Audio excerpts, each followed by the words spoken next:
ки бо меҳру вафо бар халқ хидмат мекунад, номи худро сархати девони миллат мекунад.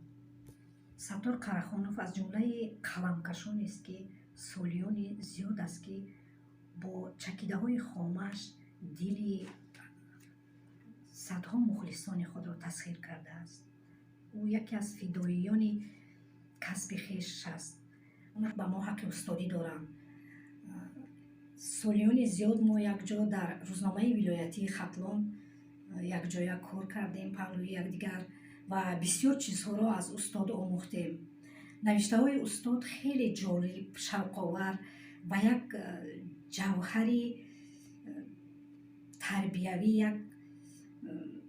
як чизе доштанд дар умқ, ки хонандаро ба сӯи худ ҷазб мекарданд. устод Саттор Қарахонов дар журналистикаи вилояти Хатлон низ ҷойгоҳи махсусро соҳиб аст. дар ин ҷода шогирдони зиёдеро ба камол расонидааст. устод Саттор Қарахоновро бо синни мубораки 70-солагиашон табрик мегӯем.